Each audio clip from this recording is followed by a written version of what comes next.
ओम शांति। 8/7/26 की मुरली है। बाबा कहते हैं, मीठे बच्चे, इस सभा में बाहर मुखी बनकर नहीं बैठना, बाप की याद में रहना, मित्र संबंधी अथवा धंधे आदि को याद करने से वायुमंडल में विघ्न पड़ता है। बाबा के साथ बैठे हैं हम सभा में, बाबा के पास बैठे हैं तो बाहर मुखी नहीं जाना है, मित्र संबंधियों को याद नहीं करना है, नहीं तो वायुमंडल में विघ्न पड़ते हैं। प्रश्न है, तुम बच्चों के रूहानी ड्रिल की विशेषता क्या है जिसे मनुष्य नहीं कर सकते? हमारी ड्रिल कैसी है जो बाबा कह रहे हैं कि कोई भी मनुष्य वो ड्रिल नहीं कर सकते हैं? तो हमारी ड्रिल है बुद्धि की। उसकी विशेषता यही है, जो तुम आशिक बन अपने मासूक को याद करते हो, इसका ही इशारा गीता में भी आया है, मनमना भव। परंतु मनुष्य अपने मासूक परमात्मा को जानते ही नहीं, तो ड्रिल कैसे कर सकेंगे? वे तो एक दो को जिस्मानी ड्रिल सिखाते हैं। बाबा कहते हैं, ये हमारी ड्रिल कौन सी है? बुद्धि की ड्रिल है। हम बाबा हमारा मासूक है, मासिक बनकर उसको याद करते हैं। तो गीता में भी बाबा कहते हैं, यही अक्षर है मन मना भाव कि तुम आत्मा समझ अपने पिता को याद करो। परंतु मनुष्य अपने मासूक परमात्मा को नहीं जानते, तो वो ड्रिल कैसे कर सकते हैं? वो उनकी होती है जिस्मानी, हमारी होती है रूहानी ड्रिल। ओम शांति। बच्चे भी समझते हैं, बाप भी समझते हैं कि बच्चे योग कराने वाले यहाँ क्या कर रहे हैं? याद के यात्रा की ड्रिल करा रहे हैं। मुख से कुछ भी कहने का नहीं है। किसकी याद है? परमपिता परमात्मा शिव बाबा की।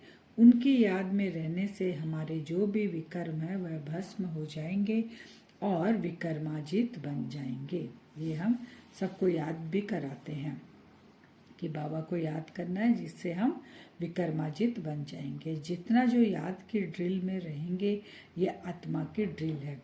ड्रिल करने से, एक्सरसाइज करने से क्या होता है? शरीर, जिस्मानी शरीर भी स्वस्थ होता है। अब आत्मा की ड्रिल करेंगे तो आत्मा भी क्या होगी? पावरफुल होगी।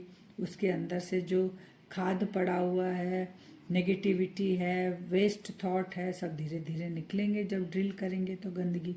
तो शरीर, बाबा कहते हैं, आत्मा की ड्रिल है, शरीर की नहीं। भारत में जो भी ड्रिल सिखाते हैं वह सब जिस्मानी है रूहानी ड्रिल।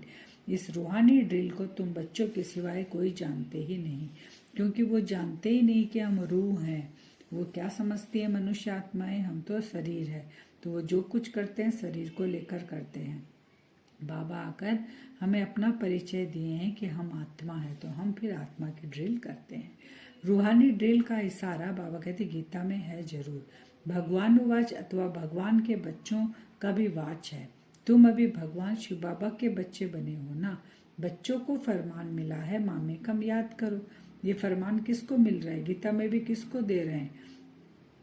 बाबा शिव बाबा अपने बच्चों को दे रहे हैं कि ये बच्चे तुम मुझे याद करो, क्योंकि उसी से विकर्म विनाश होंगे। बाप भी ड्रिल सिखलाते हैं, बच्चे भी यही ड्रिल सिखलाते हैं। दोनों को काम एक ही है। बोलते ना, धंधा, जो पिता का धंधा वो बच्चों का धंधा, लौकिक में भी। तो हमारे बाबा का धंधा क्या है? ड्रिल सिखाना। तो हम बच्चे भी सबको ड्रिल सिखाते हैं। तो कल पहले भी बाप ने यही कहा था कि मुझ बाप को याद करो। बाबा हर 5000 साल बाद आकर हमें पावन बनाते हैं, तो उसके लिए हमें ड्रिल करनी पड़ेगी मन मना भाव की। परंतु बाबा कहते हैं, यहाँ बैठे कोई अपने मित्र संबंधी धंधे आदि को याद न करे, क्योंकि वायुमंडल खराब हो जाता है। तो बाप कहते हैं, जैसे यहाँ तुम याद में बैठे हो, ऐसे ही चलते फिरते कर्म करते हुए याद में रहना है। कैसी याद में? बाबा ने कहा, आशिक और मासूक की याद में। जैसे वो आशिक और मासूक कैसे याद करते हैं? एक दूसरे को सारा दिन उनकी बुद्धि में वो उसकी छवि रहती है। तो हमें भी यहाँ सारा दिन बाबा की याद में रहना है। चाहे जो भी लौकिक का कार्य करना है, अपने कार्य व्यवहार में जाना है, लेकिन मन बुद्धि बाबा के साथ जोड़ी रहे। बाबा को बोलते हैं, आकर हमें लिबरेट करो, बाबा शांति धाम में ले चलो। तो बाबा अभी आया है। इस दुख धाम मृत्यु लोक का विनाश होना है। बाबा कहते हैं, अमर लोग जिंदाबाद, मृत्यु लोक मुर्दाबाद। मनुष्य समझते हैं निराकार तो निराकार ही है। वह कैसे यहाँ आकर सिखाएंगे? बाप को न जानने के कारण ड्रामा अनुसार श्री कृष्ण का नाम भूल से डाल दिया है। अब निराकार शिव बाबा है, ज्योति स्वरूप है, बिंदु स्वरूप है, तो वो समझते आके कैसे हमें समझाएंगे या सिखाएंगे, तो श्री कृष्ण का नाम डाल दिए हैं। श्री कृष्ण और शिव का संबंध इस समय नजदीक का है। शिव जयंती होती है संगम पर, फिर कल होगी श्री कृष्ण जयंती। संगम युग पर बाबा आते हैं शिव बाबा। संगम युग के तुरंत बाद कौन सा युग आता है? सतयुग आता है।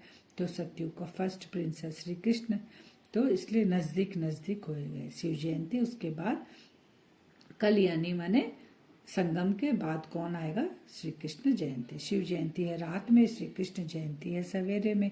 शिव जयंती क्योंकि बाबा घोर कलयुगी रात्रि में आते हैं, ज्ञान की नींद में सब सोए हैं, उस रात्रि में बाबा आते हैं। और श्री कृष्ण जयंती सवेरे में होती है क्योंकि उन आत्मा को ही बाबा सतयुगी नई दुनिया में लेके जाते हैं। उसको सवेरा कहते हैं, उसको प्रभात कहते हैं। जब शिवरात्रि पूरी होती है तब फिर श्री कृष्ण जयंती होती है। बातें बच्चे ही समझ सकते हैं।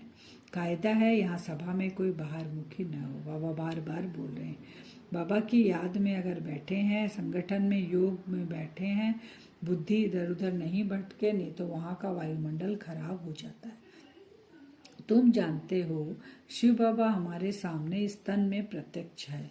हम जानते हैं कि ब्रह्मा तन में शिव बाबा बैठे हैं। ब्रह्मा द्वारा ब्राह्मणों को राजयोग सिखा रहे हैं। वह तो कह देते हैं भगवानुवाच अर्जुन प्रति।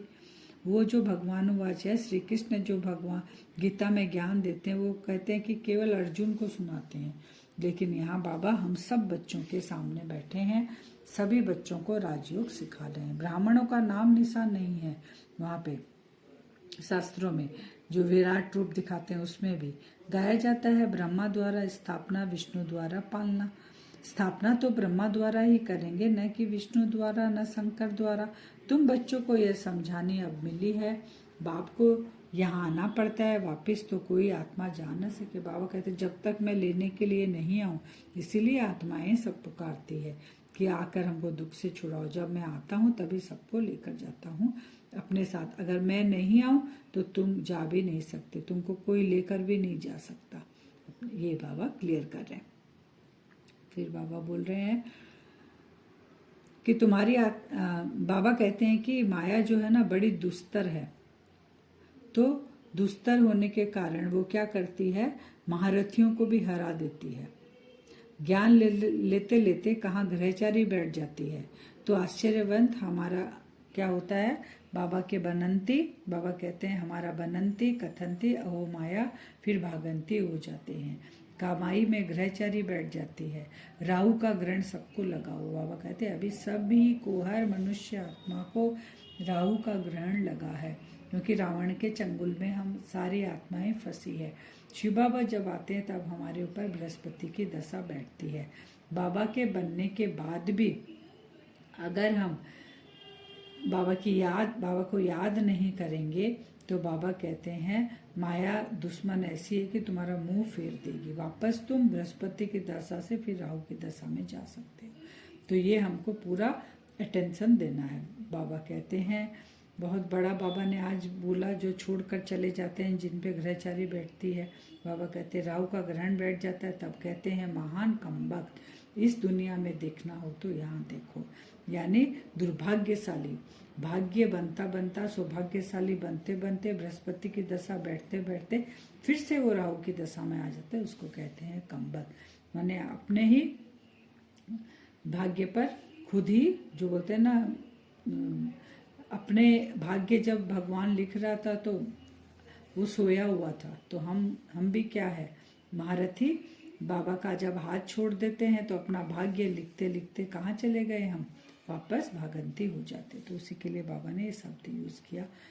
तो जैसे शिव जयंती मनाते हैं तो इसमें बैठा है ना श्री कृष्ण की आत्मा भी गर्भ में आई चुरपुर हुई, उस समय से लेकर 5000 वर्ष का हिसाब शुरू होता है। बाबा 5000 साल का हिसाब बताते हैं कि श्री कृष्ण जब गर्भ में आते हैं तब से स्टार्ट होता है, और वहां से लेके 84 जन्म श्री कृष्ण का होता है।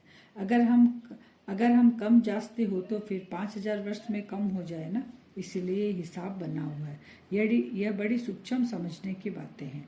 बच्चे जानते हैं श्री कृष्ण की आत्मा फिर से ये ज्ञान ले रही है। श्री कृष्ण जब गर्भ में आते हैं तब से लेकर 84 जन्म, अभी ब्रह्मा कि वो आत्मा जो है, श्री कृष्ण की आत्मा भी ब्रह्मा का शरीर लिए हैं। तो उसमें आगे पीछे होने से बाबा कहते हैं फिर 5000 का भी गड़बड़ हो जाता है, वो एक्यूरेट है तभी वो आते हैं।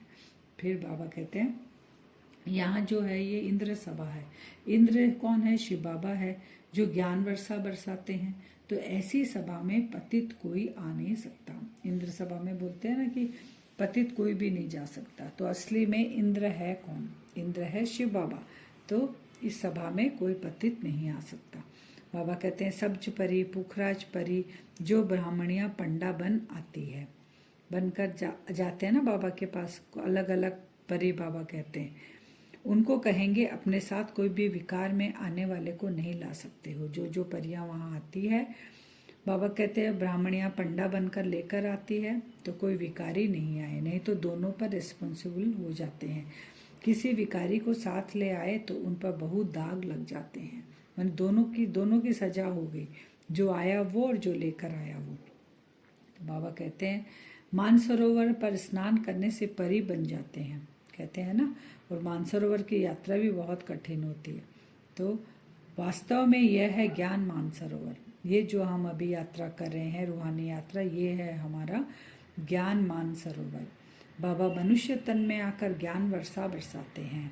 शिव बाबा ज्ञान सागर है ना, तुम नदी भी हो, सरोवर भी हो, ज्ञान सागर, इसमें बैठ बच्चों को लायक बनाते हैं। ज्ञान सागर कौन है? मानसरोवर शिव बाबा, जो इस तन में बैठकर ज्ञान सुना रहे हैं। बाबा कहते तुम क्या हो? तुम सागर नहीं हो, तुम नदियां हो, सरोवर हो, इसमें बैठ बाबा बच्चों को लायक बनाते हैं स्वर्ग में जाने के लिए। स्वर्ग में है लक्ष्मी नारायण का राज्य, यह है प्रवृत्ति मार्ग का एम ऑब्जेक्ट। कहते हैं हम दोनों ज्ञान चिता पर बैठ लक्ष्मी नारायण बनने वाले हैं, ऊंच पद पाना है ना। तो इस मानसरोवर में डुबकी लगा के हम क्या है, काम चिता से ज्ञान चिता पर बैठ जाते हैं और हम भविष्य में लक्ष्मी नारायण की दुनिया, लक्ष्मी नारायण जैसा बनते हैं। तो बाबा कहते हैं ये कोई माने बहुत, जैसे वहाँ मानसरोवर में जाते हैं तो उनको कितनी तकलीफ सहन करनी पड़ती है, तो यहाँ पे भी बाबा कहते हैं मेहनत बहुत है, ये कोई मासी का घर नहीं है कि तुम काम चिता से ज्ञान चिता पर बैठते हो, वो भी घर गृहस्थी में रहकर। बाप कैसे आकर 3 धर्म स्थापन करते हैं, ब्राह्मण, सूर्यवंशी, चंद्रवंशी, तीनों धर्म बाप स्थापन करते हैं। आधा कल फिर और कोई धर्म स्थापन नहीं होता है। बाप कहते हैं मुझ सागर के तुम बच्चे कामचिता पर बैठ जल मरे हो। जले कब? कामचिता पर। जब से रावण राज्य स्टार्ट हुआ, हम देह अभिमान में आए, अपने आप को देह समझे, तब से। अब फिर मुझे याद करने से ही तुम पावन बनेंगे। यह सृष्टि का चक्र 5000 वर्ष का है, यह भी किसी को पता नहीं है। सृष्टि का चक्र पूरे 4 भाग में है, 4 युग है ना। यह संगम युग है, कल्याणकारी युग। कुंभ कहते हैं ना, बाबा कहते हैं जो 5000 साल 4 भाग में माने बांटा हुआ है, 1250 बीच में है संगम युग, कल्याणकारी युग है। इसमें ही हम नर से नारायण बनते हैं। बाबा कहते हैं कुंभ, कहते हैं ना मेला लगता है, कुंभ जाते हैं ना मेले को, नदी आकर सागर से मिलती है, इसको कुंभ मेला कहते हैं। स्नान करने जाते हैं, समझते हैं हमारे सारे पाप उसमें धुल जाते हैं। आत्मा आकर परमात्मा से मिलती है, असली कुंभ ये है। बाबा कहते हैं आत्मा और परमात्मा का मेला भी तुम देखते हो, तुम आपस में मिलते हो, सेमिनार करते हो, इसको कुंभ नहीं कहेंगे। बाबा कहते हैं आत्मा और परमात्मा का मिलन, जब बाबा के साथ हमारा मिलन होता है वो होता है सागर के साथ नदियों का मिलन, कुंभ। लेकिन तुम जब आपस में कोई भी सेमिनार वगैरह करते हो, बाबा कहते हैं वो कुंभ नहीं है। सागर तो अपनी जगह पर बैठे हैं, इस तन में है ना, जहाँ इनका तन वहाँ ज्ञान का सागर है। बाकी तुम आपस में ज्ञान गंगाएं मिलती हो, नदियाँ छोटी बड़ी तो होती है ना, वहाँ स्नान करने जाते हैं। गंगा जमुना सरस्वती आदि तो है ही, देहली जमुना का कंठा है स्वर्ग। बाबा ने क्लियर किया तुम जो नदी नदी आपस में मिलती हो वो कुंभ नहीं है, कुंभ है सागर। जब मैं इस तन में बैठा हूँ, जब तुम मेरे से मिलन बनाती हो, आत्मा और परमात्मा का मिलन, कुंभ का मेला, जिससे आत्मा पवित्र बनती जाती है। बाबा कहते हैं खेल भी दिखाते हैं, परमात्मा अपनी तरफ खींचते हैं, माया अपनी तरफ। ऐसा एक नाटक बनाया है, बाइस्कोप का भी फैशन अभी निकला है, तुमको ड्रामा अनुसार बाइस्कोप पर ही समझाना था। नाटक में तो अदली सदली होता है, यह तो अनादि अविनाशी ड्रामा बना बनाया है।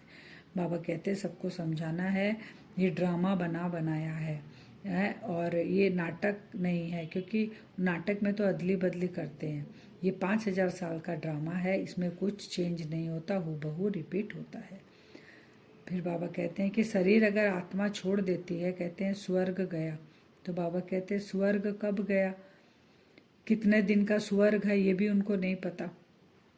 आधा कल्प चलता ना स्वर्ग, सतयुग त्रेता, कुछ नहीं पता। अगर शरीर छोड़ा तो बोलेंगे स्वर्ग पधारा, तो स्वर्ग तो गई नहीं, वो आत्मा यहीं पर ही जन्म लेती है। जब बाबा आते हैं, जब नई दुनिया की स्थापना होती है, उसको कहते हैं स्वर्ग। और वहाँ तो ये ज्ञान ही नहीं रहता कि आत्मा शरीर छोड़ स्वर्ग में गई, क्योंकि वहाँ दुखी ही नहीं है, तो रोने से फायदा नहीं। बाबा कहते हैं ये दुखधाम है। सतयुग में मोहजित राजाएं होते हैं, इस पर कहानी भी है। सतयुग में मोह की बात होती नहीं है। फिर बाबा कहते हैं विदेशी लोग पुराने चित्र बड़ी खुशी से लेते हैं, तो पुराने से पुराने क्या है, शिव बाबा है ना सबसे पुराना, तो उनकी कितनी पूजा करते हैं। अब तो शिव बाबा आया है, तुम्हें पूजा नहीं करनी है। जब तक बाबा नहीं आया था सबसे पुराना शिव बाबा, तो पूजा करते थे। अब बाबा आया हुआ है स्वयं, तो अब पूजा क्यों करेंगे, अब बाबा के साथ मिलन मनाएंगे। आज का वरदान है, स्वयं के टेंशन पर अटेंशन देकर विश्व का टेंशन समाप्त करने वाले विश्व कल्याणकारी भव। सबसे पहले खुद का टेंशन खत्म करना है कि मेरे अंदर कोई भी टेंशन नहीं है, अटेंशन देकर खत्म करना, तब हम विश्व का करेंगे। मनसा सेवा कैसे होती है, पहले खुद भरपूर होंगे तब दूसरे को भी भरपूर कर पाएंगे। जब दूसरों के प्रति जास्ती अटेंशन देते हो तो अपने अंदर टेंशन चलता है, इसलिए विस्तार करने के बजाय सार स्वरूप में स्थित हो जाओ। क्वांटिटी के संकल्प को संभाल कर क्वालिटी वाले संकल्प करो। पहले अपने टेंशन पर अटेंशन दो, तब विश्व में जो अनेक प्रकार के टेंशन है उनको समाप्त कर विश्व कल्याणकारी बन सकेंगे। पहले अपने आप को देखो, अपनी सर्विस फर्स्ट। अपनी सर्विस की तो दूसरों की सर्विस स्वतः हो जाएगी। ये हमें ध्यान देना खुद पर। स्लोगन, योग की अनुभूति करनी है तो दृढ़ता की शक्ति से मन को कंट्रोल करो। योग की अनुभूति कब होगी, जब मन चंचल होकर भागे नहीं, उसको हम दृढ़ता से कंट्रोल करेंगे, तब योग की अनुभूति होगी। अव्यक्त इशारे, ज्वाला स्वरूप स्थिति में रह शक्तिशाली याद का अनुभव करो। जितना स्थापना के निमित्त बने हुए ज्वाला रूप होंगे, उतना ही विनाश ज्वाला प्रत्यक्ष होगी। संगठन रूप में ज्वाला रूप की याद विश्व के विनाश का कार्य संपन्न करेगी। संगठन में बैठकर जब हम ज्वाला स्वरूप में बैठेंगे तो विनाश का कार्य संपन्न करेगी। इसके लिए हर सेवा केंद्र पर विशेष योग के प्रोग्राम चलते रहे, माने संगठित योग, वो भी ज्वालामुखी चलते रहे तो विनाश ज्वाला को पंखा लगेगा। ज्वाला को पंखा लगता तो कैसे भड़कती है ना आग चारों तरफ, तो ये भी ज्वाला भड़केगी। योग अग्नि से विनाश की अग्नि जलेगी, ज्वाला से ज्वाला प्रज्वलित होगी। एक सेंटर पे हुआ संगठित योग, उसका हवा लग के दूसरे सेंटर पे ऐसे फटाफट जलेगा। बाबू कहते आग तेजी से बढ़ती है तो ज्वाला स्वरूप भी बढ़ेगा, तो विनाश जल्दी होगा। अब हम वरदान से योग करेंगे। अपने आप को देखेंगे भ्रकुटी सिंहासन पर, मैं आत्मा बैठी हूँ।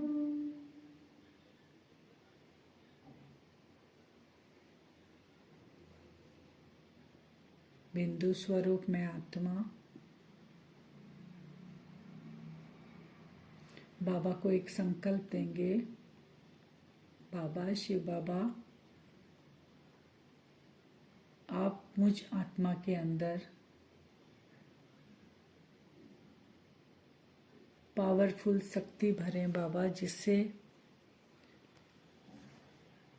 मैं अपनी चेकिंग कर सकती हूँ और चेकिंग करके उसको चेंज करूँ, क्योंकि मुझे भी विश्व का कल्याण करना है। बाबा आपका राइट हैंड बनना है। मेरे अंदर जो कमी कमजोरी है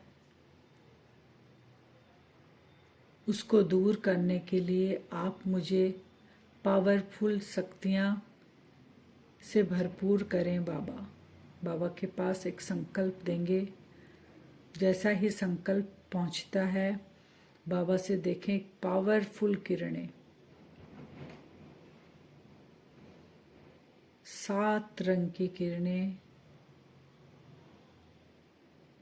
आत्मा के 7 गुणों की अलग अलग रूप से वो किरणें, 7 रंग की किरणें बाबा से निकलकर मुझ आत्मा पर पड़ना स्टार्ट हो गई। चेकिंग करें अपनी।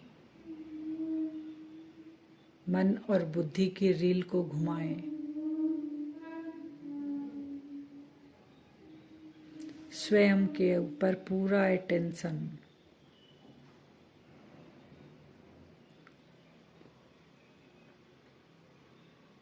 पूरा ध्यान अपने ऊपर। बाबा से 7 रंग की किरणें मेरे ऊपर आ रही है। अपनी चेकिंग स्टार्ट करें। कहाँ कहाँ मुझ आत्मा का खालीपन है, कहाँ कहाँ संस्कार मुझ आत्मा में ऐसे भरे हैं जिसको देखकर हम टेंशन में आते हैं, कहाँ हलचल में आते हैं।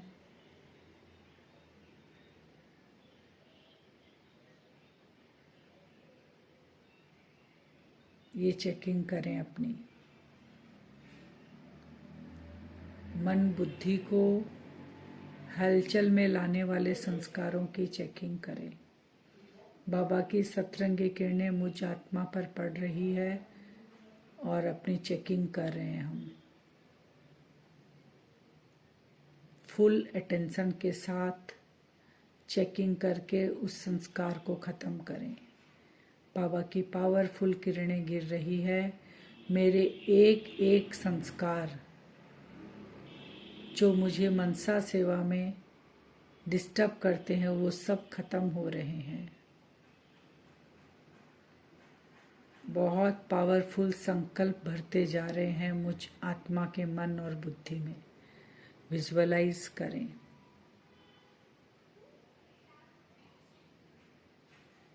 मैं विश्व कल्याणकारी आत्मा हूँ। मुझे विश्व का कल्याण करना है। एकदम पावरफुल संकल्प। ये वाइब्रेशन चारों ओर फैलने लग गया। मुझ आत्मा के अंदर कोई भी व्यर्थ संकल्प नहीं। पावरफुल संकल्प बाबा से वो किरणें मेरे अंदर जा रही है। मैं विश्व कल्याणकारी आत्मा। हर आत्मा तक ये संकल्प जाने लग गया। आत्माएं अपने आप को चेंज महसूस कर रही हैं। जो दुखी अशांत है उनको शांति और सुख का अनुभव हो रहा है। जो परेशान है उसकी परेशानी दूर हो रही है। जो बीमार है वो स्वस्थ हो रहे हैं। जो ओवर थिंकिंग करते हैं उनके संकल्प शुद्ध होने लग गए। बाबा से सतरंगी किरणें मुझ आत्मा पर पड़ रही है और मुझसे निकलकर चारों ओर फैल रही है। सभी को मुक्त कर रही है अपने ही तकलीफ़ों से। ऐसा हम आज बार बार बैठेंगे, संकल्प लेंगे विश्व कल्याणकारी हर एक आत्मा का कल्याण करना है। ओम शांति।